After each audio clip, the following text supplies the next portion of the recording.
Fala galera, beleza? Hoje a gente começa com mais uma aula do Vestibulândia. Veremos hoje trigonometria, funções cotangente, secante e cossecante. Antes, porém, pessoal, queria deixar um recado para vocês. Inscrevam-se no nosso canal no YouTube, porque só assim você vai ficar a par de todas as nossas novidades. Vamos lá, gente. Papel e caneta na mão. Nota inicial. É imprescindível, indispensável e importantíssimo que o aluno tenha visto todas, absolutamente todas as aulas de trigonometria dadas até o momento. Além disso, é obrigatório que você tenha visto também todas essas aulas, as aulas de 3 até 7 pelo menos. E assumiremos, óbvio, que vocês tenham visto e dominado todas as aulas citadas. Vamos lá então, gente. Introdução. Já aprendemos sobre as funções seno, cosseno e tangente. A gente aprendeu a função seno e todos os seus parâmetros, cosseno, tangente. Hoje a gente vai apresentar para vocês 3 funções pelo preço de uma. Em uma aula só nós veremos cossecante, secante e cotangente. A cossecante é a inversa do seno. Cuidado, eu estou falando da razão trigonométrica. A razão trigonométrica seno possui como inversa a cossecante. É errado falar que o inverso da função seno é a função cossecante. Cuidado para não confundir. Mesma coisa aqui, ó.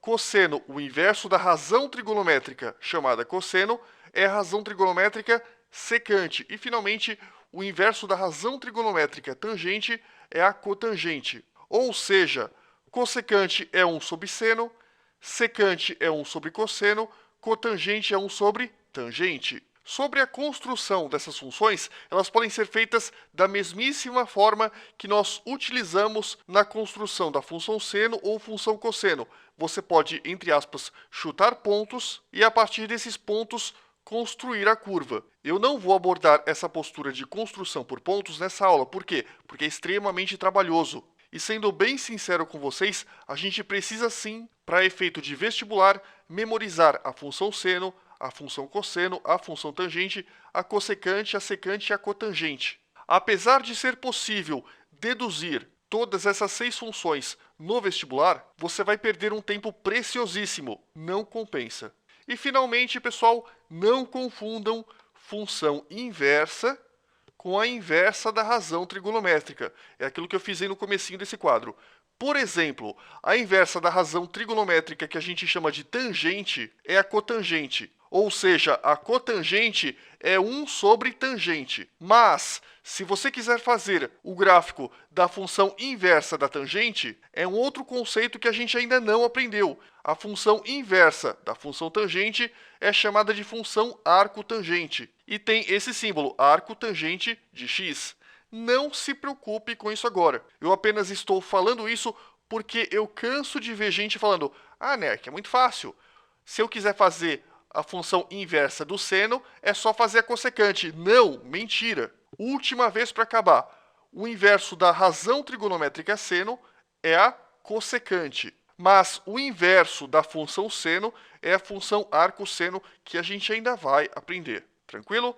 Vamos lá então. Visão geral, dicas úteis. Detalhe, essas dicas que eu vou mostrar para vocês são algumas orientações gerais para facilitar a memorização dos gráficos padrão. Então vamos lá. Algumas dicas que ajudam na construção dos gráficos. Primeiro, a paridade da inversa não mudará. Se o cosseno, por exemplo, é uma função par, a secante, que representa a razão trigonométrica inversa do cosseno, também vai ser uma função par. Isso ajuda muito. Obviamente, como o seno é uma função ímpar, a cossecante, que é a inversa do seno, detalhe, eu estou falando da razão trigonométrica, para não deixar dúvidas, também vai ser uma função ímpar e assim por diante. Se você sabe a paridade do seno, do cosseno e da tangente, por tabela você sabe a paridade da cossecante, da secante e da cotangente. Exemplo, pessoal, se a tangente é uma função ímpar, a cotangente também vai continuar sendo uma função ímpar. O período não mudará. Se você tiver a função seno padrão e você sabe que a função seno e a função cosseno têm período 2π, a cossecante e a secante também terão período 2π. Já a tangente, que tem período π, a cotangente terá período π também. O domínio irá alterar, mas a identificação do novo domínio é muito simples. Olhem, por exemplo, a função seno. E olhem a cossecante. A cossecante é o inverso da razão trigonométrica seno, ou seja, a cossecante é 1 sobre seno. Note então que nós temos uma fração onde o denominador representa seno de x. Eu posso ter denominador valendo zero? Não. Conclusão, seno de x, nesse caso, também não pode valer zero. Rapidão, você consegue, por exemplo, determinar o domínio da cossecante, da secante e da cotangente. Não se preocupa com isso agora, a gente vai ver daqui a pouquinho. E apesar de ser possível sempre construir o gráfico da função através da localização de alguns pontos, famoso vamos chutar os pontos, é recomendável que vocês memorizem o gráfico padrão de todas essas 6 funções, porque na hora da prova, a construção sem um prévio conhecimento é sempre muito trabalhosa. Tranquilo? Continuando.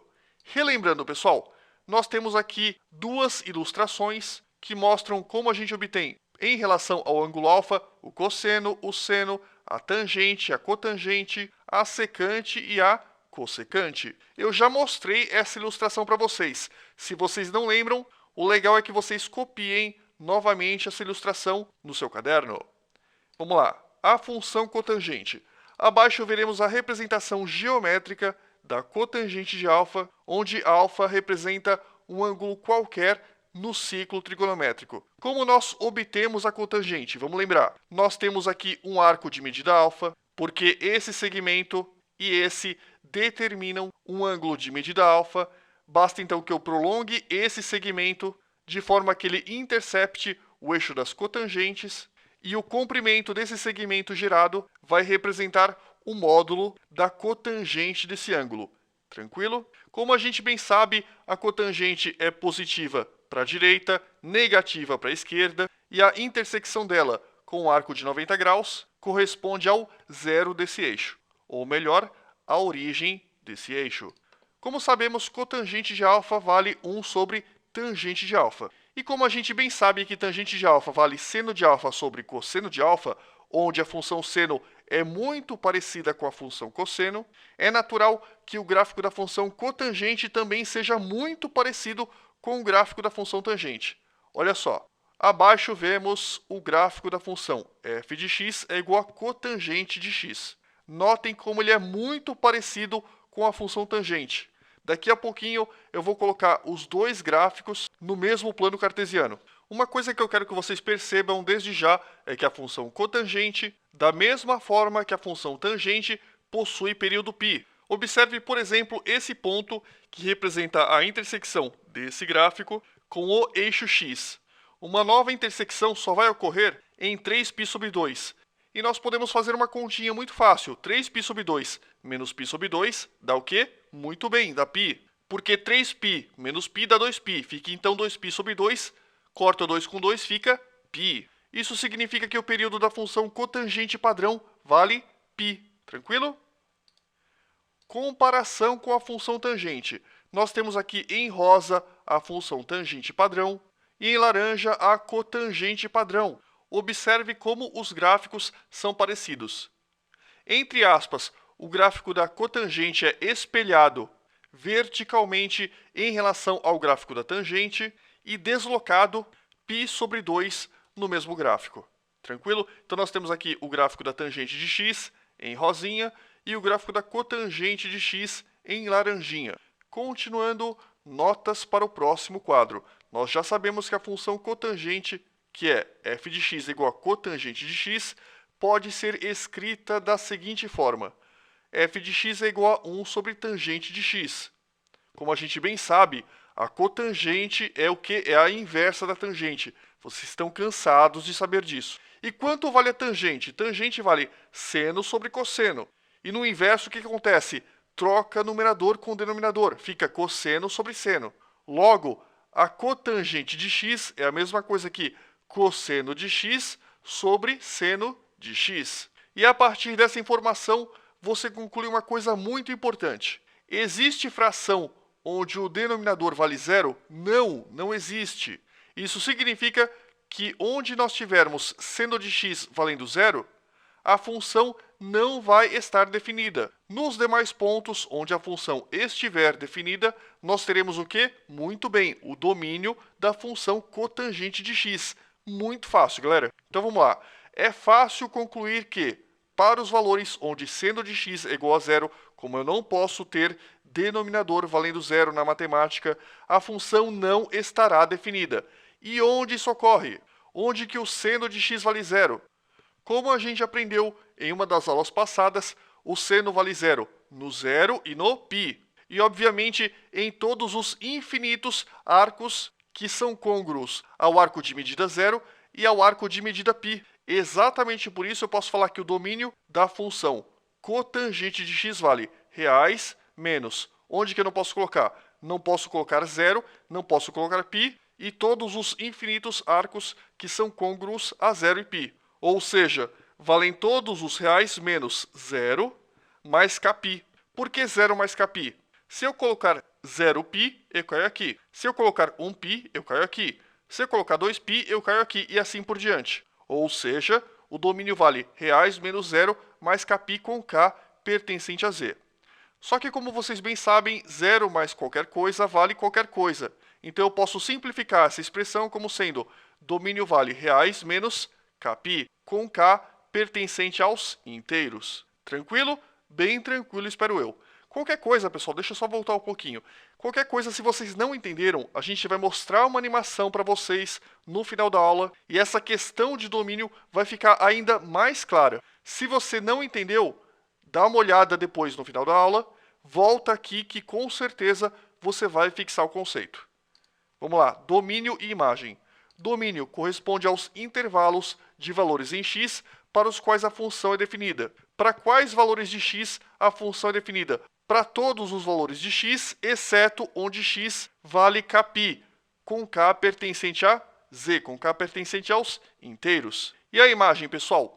Se você pegar a função e projetá-la no eixo y, note que verticalmente não existe nenhum valor que o y não pode assumir. Por que não existe? Porque a cotangente, da mesma forma que a tangente, não é uma função limitada. Ela cresce, entre aspas, infinitamente para cima, entre aspas, infinitamente para baixo. Se eu projetar uma coisa que vai infinitamente para cima e infinitamente para baixo, sem interrupção, no eixo y, eu obtenho todos os infinitos valores reais. Ou seja, a imagem da minha função é reais. Da mesma forma, tá, pessoal? Se eu pegar o gráfico da função e projetar no eixo x, eu vou obter todos os infinitos valores que são possíveis de se obter no eixo x, exceto os pontos 0, π, 2π, 3π e assim por diante.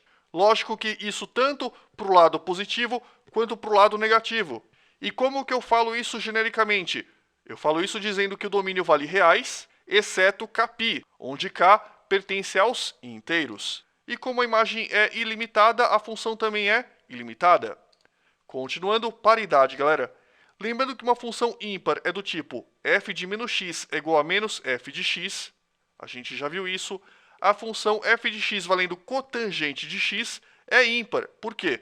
Porque a cotangente de menos x vale menos cotangente de x. Olha só. Vamos calcular tangente de menos π sobre 4. Se a gente calcular a tangente de menos π sobre 4, a gente vai obter que isso é equivalente à tangente de 2π menos π sobre 4. Como vocês bem sabem, se eu somar 2π ou se eu subtrair 2π de um arco qualquer, eu vou obter um outro arco que é côngruo ao primeiro. Consequentemente, ele vai ter os mesmos valores de seno, cosseno, tangente e etc. O que eu vou fazer então? Eu vou pegar esse π sobre 4 negativo, vou somar com 2π e o resultado vai ter a mesma tangente que menos π sobre 4. Então vamos lá.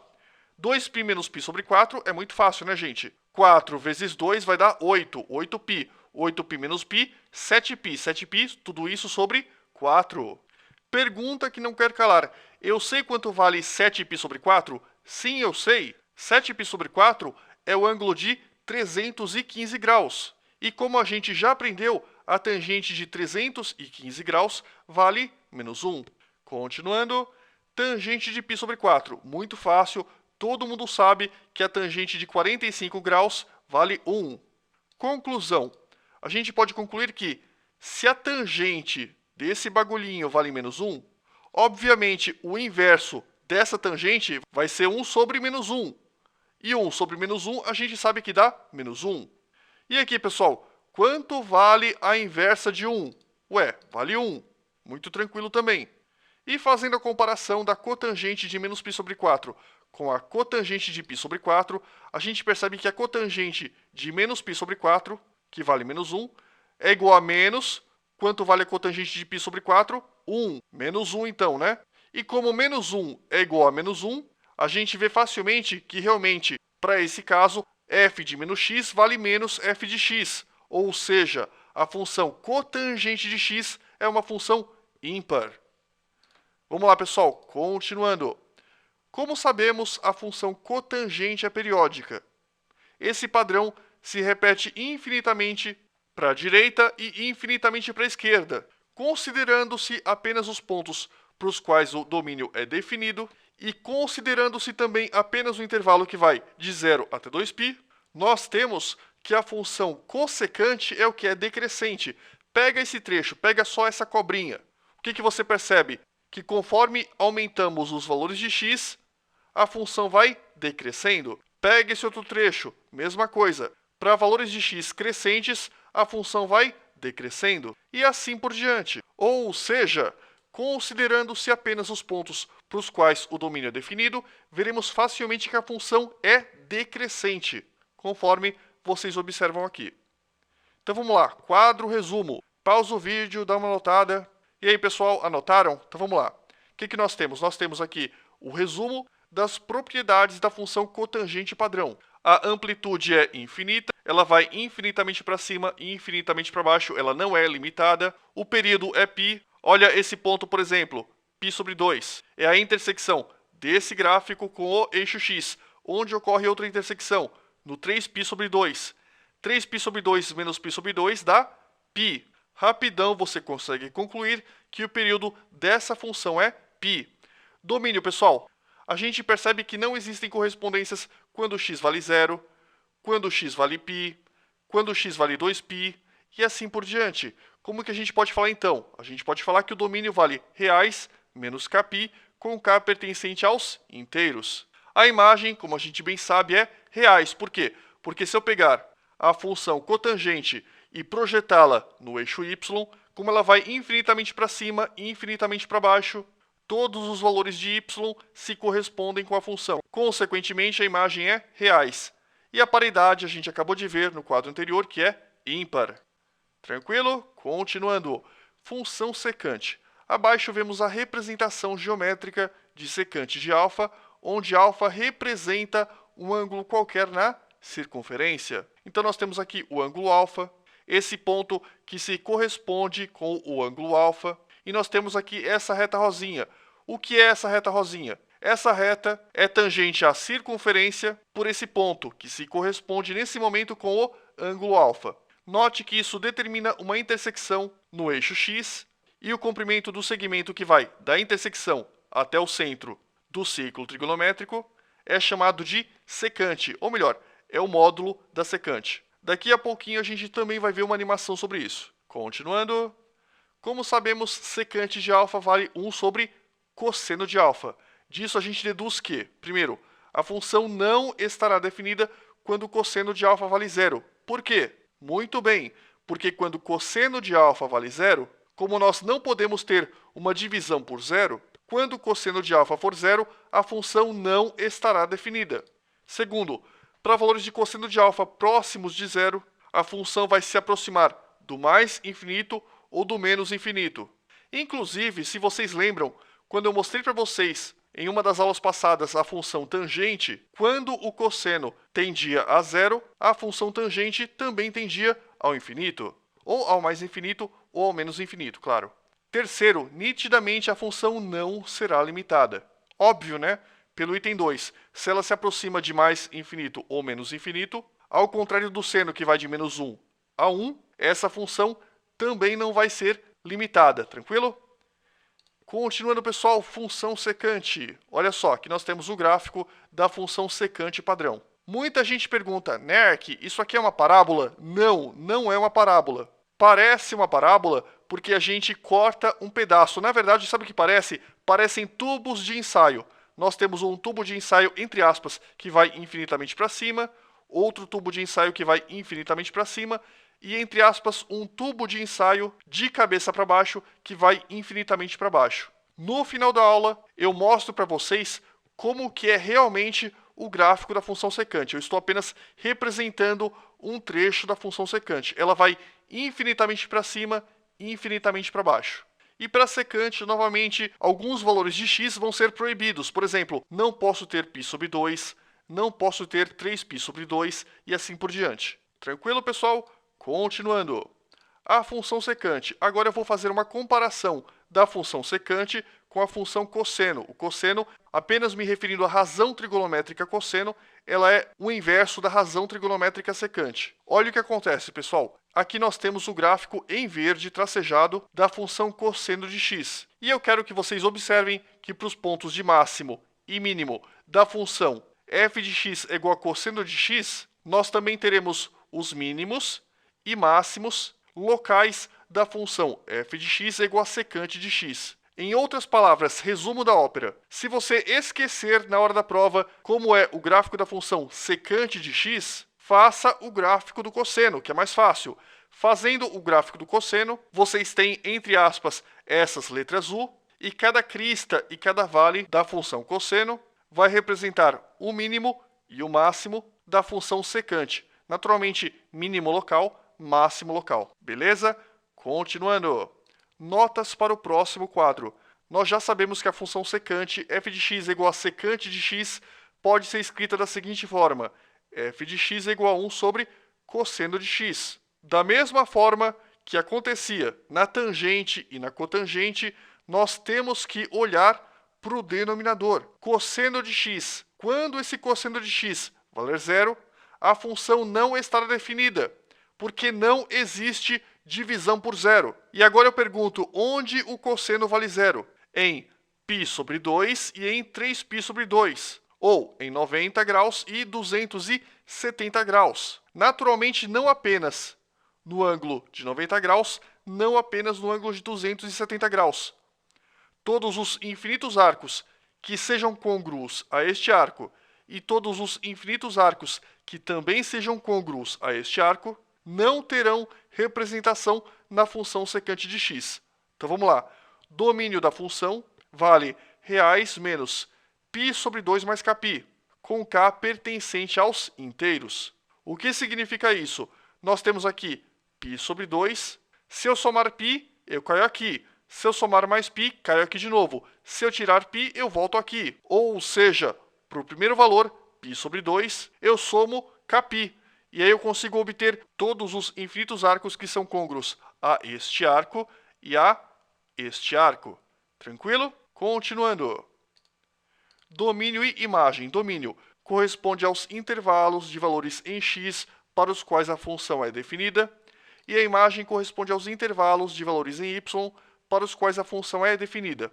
Conforme a gente já viu, os valores em x proibidos são π sobre 2 mais kπ, com k pertencente aos inteiros, ou seja, o domínio da função vale reais menos π sobre 2 mais kπ, com k pertencente aos inteiros. Vocês podem observar que todos os múltiplos positivos e negativos de π sobre 2 são proibidos. Olha só, π sobre 2, para x nós não temos correspondência, 3π sobre 2, para x nós não temos correspondência também, e assim por diante. Domínio vale reais menos π sobre 2 mais kπ, com k pertencente aos inteiros. Com relação à imagem, eu quero que vocês prestem o máximo de atenção. Para valores que vão de menos 1 até 1, não existem valores de y. Olha só, toda a minha função está ou acima de 1 ou abaixo de menos 1. Se eu pegar essa função e, entre aspas, achatá-la, projetá-la no eixo y, eu vou obter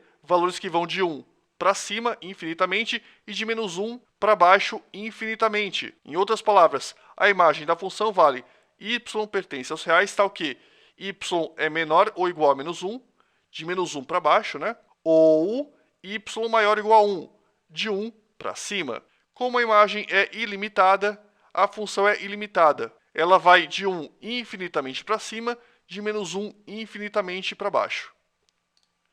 Paridade, vamos lá então. Lembrando que uma função par é do tipo f de x é igual a f de menos x, a função f de x é igual a secante de x é par. Por quê? Porque a secante de x vale secante de menos x. Vamos ver? Vamos pegar um exemplo muito fácil. Cosseno de π. Quanto vale cosseno de π? Todo mundo sabe que vale menos 1. Agora eu pergunto, quanto vale o inverso do cosseno? 1 sobre cosseno. É 1 sobre menos 1, que da mesma forma vai dar menos 1 do mesmo jeito. E quanto vale cosseno de menos π?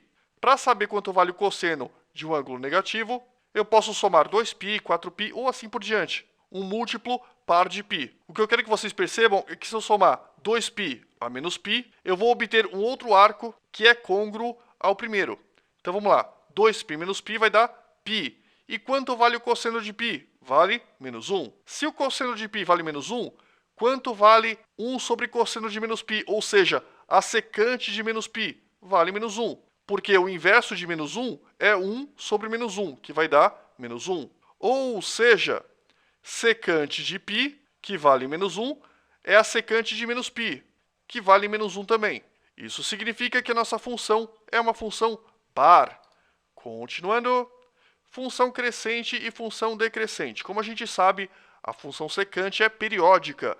E abaixo vemos destacado para vocês os trechos crescentes e decrescentes no intervalo que vai de 0 a 2π. Então vamos lá. Pessoal, é muito fácil, eu acho que essa é a parte mais fácil da aula. Se está caindo, está decrescendo.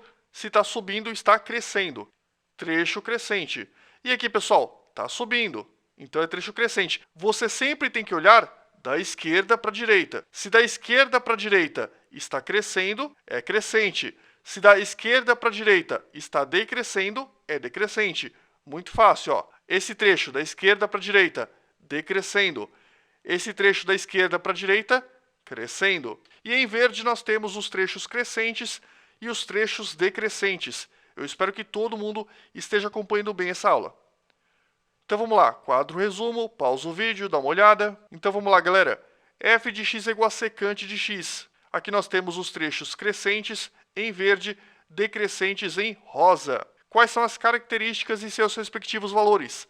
Amplitude é infinita, período 2π, domínio vale reais menos π sobre 2 mais kπ com k pertencente aos inteiros. Imagem a gente também já viu, vale y pertencente aos reais tal que y menor ou igual a menos 1 ou y maior ou igual a 1. E a paridade é par. Bem tranquilo, né? E agora, pessoal, a gente vê a função cossecante. Abaixo vemos a representação geométrica da cossecante de alfa, onde alfa representa um ângulo qualquer na circunferência. Então vamos lá. Nós temos aqui um ângulo alfa, nós temos um ponto que se relaciona com esse ângulo, e nós vamos passar uma reta tangente. Cuidado, não confunda a reta tangente com tangente trigonométrica. São coisas completamente distintas. Uma reta tangente é uma reta que tem um ponto em comum com a circunferência. Cuidado para não confundir. Então nós temos uma reta tangente a esta circunferência por esse ponto se associa com o ângulo alfa, e dessa intersecção até o centro, nós temos um segmento que representa a cossecante, ou melhor, o módulo da cossecante desse ângulo alfa. Eu estou fazendo uma breve revisão, porque a gente já falou da cossecante no ciclo trigonométrico nas aulas anteriores. Se você não lembra, dá uma olhadinha. Como sabemos, a cossecante de alfa vale 1 sobre seno de alfa.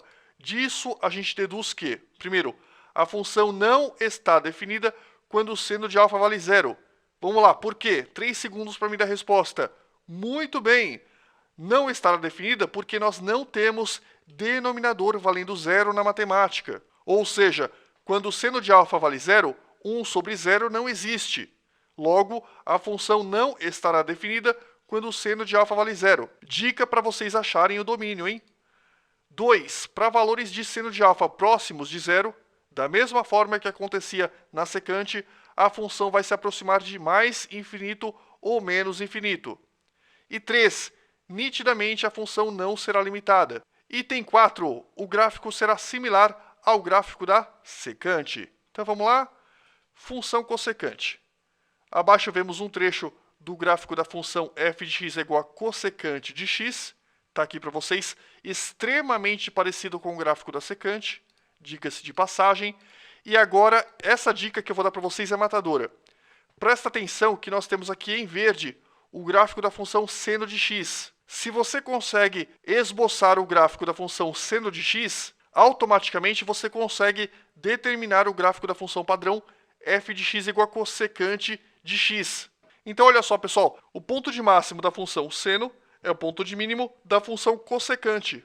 O ponto de mínimo da função seno é o ponto de máximo da função cossecante, sempre ao contrário. E aqui, pessoal, o ponto de máximo da função seno é o ponto de mínimo da função cossecante. Tranquilo? Em outras palavras, o ponto mais alto do verdinho é o ponto mais baixo do laranjinha. O ponto mais baixo do verdinho é o ponto mais alto do laranjinha. E vice-versa. Fica de dica para vocês. Notas para o próximo quadro. Nós já sabemos que a função cossecante é f de x igual a cossecante de x. E ela pode ser escrita na forma f de x igual a 1 sobre seno de x. E é fácil concluir que, onde seno de x vale zero, conforme eu já falei para vocês, vocês estão cansados de saber disso, a função não estará definida. E onde seno de x vale zero? No zero e no π.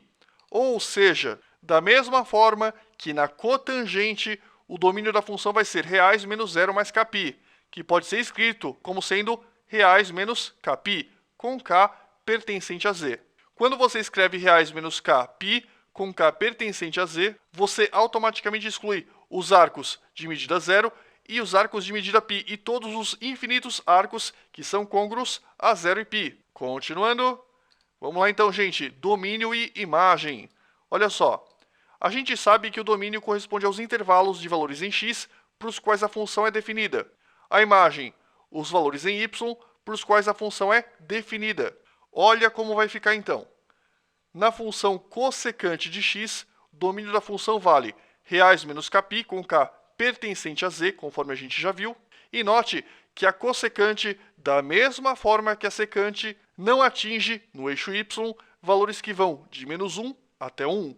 Ou seja, a imagem da função vale y pertencente aos reais, tal que y menor ou igual a menos 1, ou y é maior ou igual a 1. Vale do 1 para cima, vale do menos 1 para baixo. Obviamente no eixo y. Continuando, pessoal, paridade. Lembrando que uma função ímpar é do tipo f de menos x vale menos f de x, a função f de x é igual a cossecante de x é ímpar. Por quê?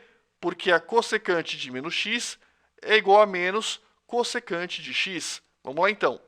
Vamos pegar um exemplo para mostrar para vocês. Vamos lá. Seno de π sobre 2. Seno de π sobre 2, conforme vocês já sabem, vale 1. E o inverso de 1, conforme vocês também já sabem, vale 1 também. Seno de menos π sobre 2, vamos somar 2π. Vai ficar, então, seno de 2π menos π sobre 2. Lembrando que quando eu somo 2π ou tiro 2π, eu vou obter um outro arco que possui os mesmos valores de seno, cosseno, tangente, etc. do arco inicial. Então, vamos lá. Seno de 2π menos π sobre 2. 2π menos π sobre 2 vai dar 3π sobre 2, porque 2 vezes 2 dá 4. 4π. 4π menos π, 3π, ficou então 3π sobre 2. E como a gente já sabe, seno de 3π sobre 2 vale menos 1. Se seno de 3π sobre 2 vale menos 1, isso significa que o inverso de menos 1, que seria cossecante de 3π sobre 2, também vai dar menos 1.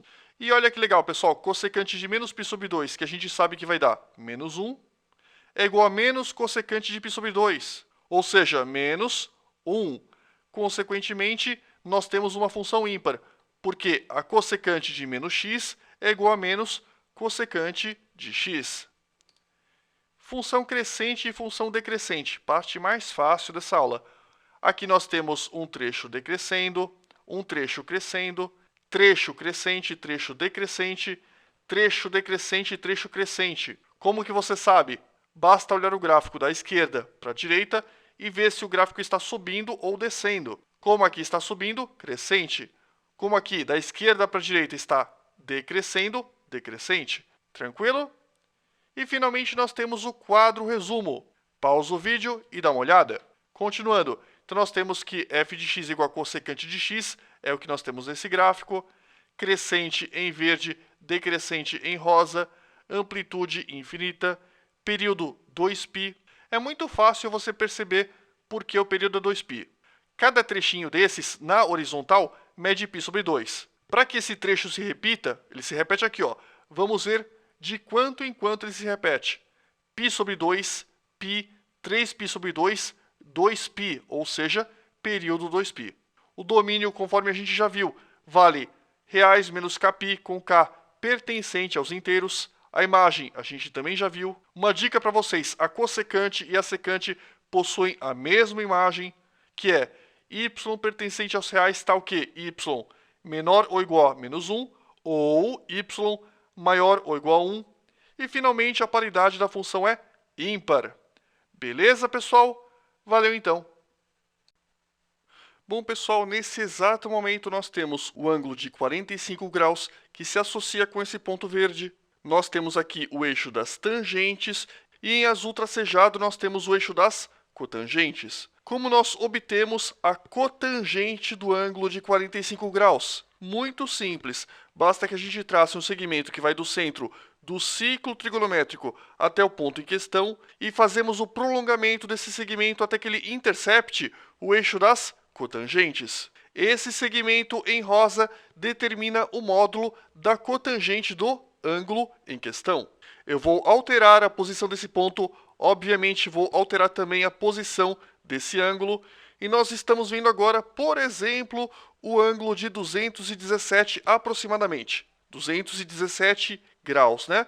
O que nós temos, galera? Para obter a cotangente, ou melhor, o módulo da cotangente desse novo ângulo, eu vou fazer a mesma coisa. Eu vou traçar um segmento que vai do ponto até o centro da circunferência e vou prolongar esse segmento até que ele intercepte o eixo das cotangentes. Novamente, o comprimento desse segmento rosa determina o módulo da cotangente do ângulo em questão. Agora, a pergunta que eu faço é, será que o prolongamento deste segmento sempre irá interceptar o eixo das cotangentes? Não. Se nós tivermos, por exemplo, o ângulo de 0 grau, deixa eu mostrar de novo, olha só, estamos quase tendo duas retas paralelas. Observe esta reta branca e aqui o eixo das cotangentes, e nesse exato momento nós temos duas retas paralelas. O que acontece com duas retas paralelas? Elas não se interceptam, consequentemente, a cotangente no arco de 0 grau não é definida. A mesma coisa acontece para a cotangente por o arco de 180 graus, também não é definida. Obviamente, não apenas no arco de 0 grau e no arco de 180 graus. Todos os infinitos arcos que são côngruos ao arco de 0 grau e todos os infinitos arcos que são côngruos ao arco de 180 graus não possuem cotangente definida. Como vocês podem facilmente concluir, a cotangente tem um comportamento muito parecido com o comportamento da tangente. Exatamente por isso é de se esperar que o gráfico da cotangente também seja muito parecido com o gráfico da tangente, o que a gente vai ver daqui a pouquinho. Bom, pessoal, nesse exato momento nós temos o arco de 45 graus, que, como a gente bem sabe, se associa com esse ponto. Através desse ponto nós vamos passar uma reta tangente, cuidado para não confundir com tangente trigonométrica. Uma reta tangente é uma reta que intercepta a circunferência em um único ponto, cuidado com isso. E a partir desta reta tangente, a circunferência por esse ponto, que se associa por enquanto com o ângulo de 45 graus, nós temos a secante e nós temos a cossecante. A intersecção desta reta com o eixo x nesse ponto determina um segmento que representa o módulo da secante do ângulo de 45 graus por enquanto. Esta mesma tangente intercepta o eixo y nesse ponto e o comprimento desse segmento em laranja representa o módulo da cossecante de 45 graus por enquanto. Se eu alterar a posição desse ponto na circunferência trigonométrica, obviamente eu vou alterar o ângulo e também a secante e a cossecante, que vão representar respectivamente a secante e a cossecante do ângulo em questão. Agora eu vou falar especificamente da secante. Observem o seguinte. O que acontece quando esse ponto assume o valor de 90 graus? Percebam que a secante não é definida. Isso também acontece no ângulo de 270 graus. A secante novamente não é definida. E por que a secante não é definida? Simples, porque a secante é definida através da intersecção desta reta com o eixo x.